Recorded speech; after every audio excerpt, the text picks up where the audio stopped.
Welcome to Nasdaq Trade Talks. I'm Jill Malandrino, Global Markets Reporter at Nasdaq. Joining us for this segment, we have Clifford, President of Americas with Byte Investments, to discuss access to alternative investments in private markets beyond institutional investors as the industry adopts new digital solutions and technologies. Sean, it's great to have you with us. Welcome to Trade Talks. Thanks, Jill. It's great to be here. I really appreciate you giving us this opportunity. You got it. Let's start with background on Byte Investments and its mission. Absolutely. So Byte Investments is a global financial technology company, which we launched 2 years ago to expand access to alternative investments. Our technology enables investors, the average investor, to access investment opportunities at lower minimums, and enables investment and wealth managers the ability to customize and digitize how they engage with their own clients. What challenges do RIAs and IFS face in accessing alternative investments? So Jill, the main challenge that RIAs face and have faced historically is accessing alternative investments because of the minimum investments are typically in excess of $1 million, which makes it very difficult for the average investor to invest. The technology we've developed unlocks access to that channel and does so in an operationally efficient and streamlined way. How is your technology evolving, and how will that benefit the alternatives market?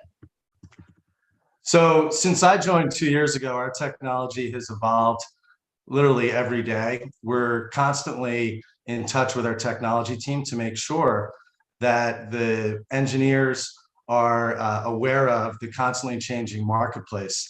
We are a global company, so we have to be attuned to regulatory regimes across the globe. One of our main projects on the technology side over the last year has been to effectively create a SaaSified or a SaaS version of the technology, which is software as a service. It's a white labeled, highly configurable product that enables GPs and wealth managers to launch their own digital platform so that they can dramatically improve how they engage with their existing and potential LPs. Why do you believe high net worth investors are ready for alternative investments? Well, if you look at the historical investment landscape, really across the globe, the professional investors like pension funds, insurance companies, endowments have maintained 20 to 30% allocations to the alternative asset class for the last 30 years. The primary factors driving this allocation is that it improves the overall risk return characteristics of a portfolio. The retail channel hasn't had the ability to maintain similar allocations, primarily because of the access and the difficulty of accessing the asset class. What we're trying to solve, the pain point we're trying to solve, is really to unlock access for the average investor and really lead to a more level playing field. What challenges have GPs faced when it comes to tapping into this demand? So GPs have historically been reluctant to focus on the retail channel over the last, say, 25 years. Again, the primary reason was, it's operationally inefficient for them to do so because of the minimums that were in place. With technology like Bytes, as well as structuring solutions such as feeder funds and aggregation vehicles, this is changing dramatically. Would you say the private market industry is ready and willing to adopt new digital solutions and technologies?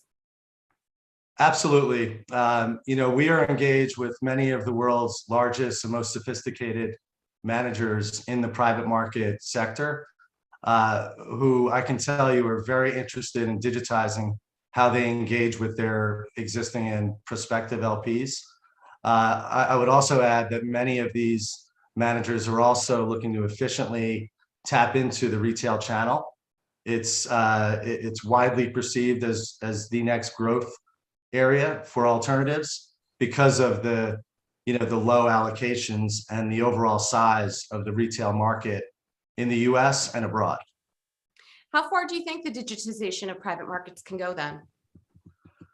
Well, given that alternatives are really one of the only areas of the financial services business that has yet to be digitized, we think that, over the next 5 years, you're going to see, the entire industry transform significantly and adopt digital technology to be able to, diligence, to be able to onboard, and for investors to subscribe into alternative funds. We think it's going to go completely digital, and that's why we're in the business we're in.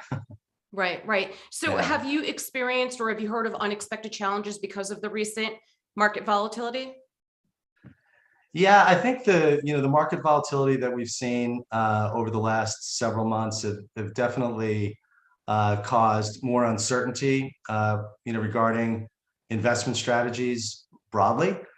They've lengthened timelines for decision making, but we are very confident that what will end up happening, especially for the average investor, is that volatility will lead to an awareness that private markets really can help cushion volatility in an overall portfolio because of the risk return characteristics that I mentioned earlier. So we think it will end up being a positive overall for growth in the asset class. So Sean, let me ask you one more question before we get into where we can learn more about the company. When it comes to suitability and retail investors, when it comes to alternative and private investments, of course, liquidity has a different profile than it does with traditional equities and bonds. How is the industry approaching suitability with retail investors?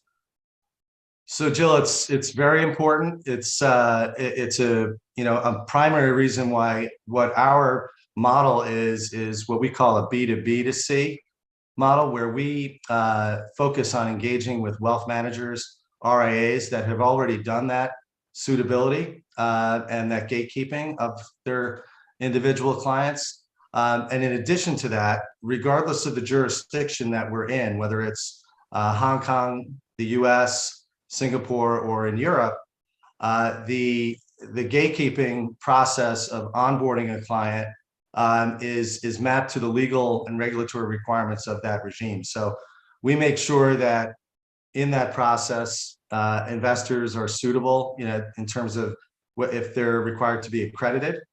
If they're not, they typically would, they would not be suitable for most of the funds. But that's a very important part of this industry, and we work very closely with our partners on the wealth management side to ensure that the process that's occurring digitally is aligned with their process, which happens today offline. All right. Well, that's encouraging to hear. And to wrap up here, Sean, what should a private markets practitioner do if they want more information on your company, if they want to understand more about your solutions? Well, thanks, Jill. Anyone that has interest can visit our website, which is biteinvestments.com. So it's BITE investments.com. And you can go on and learn about our platform, as well as register and sign up and access the information on the funds and the solutions that we provide. All right, Sean, we appreciate the insight. Thanks for joining us on Trade Talks. I'm Jill Malandrino, Global Markets Reporter at Nasdaq. Thank you so much, Jill. It's been great. Take care.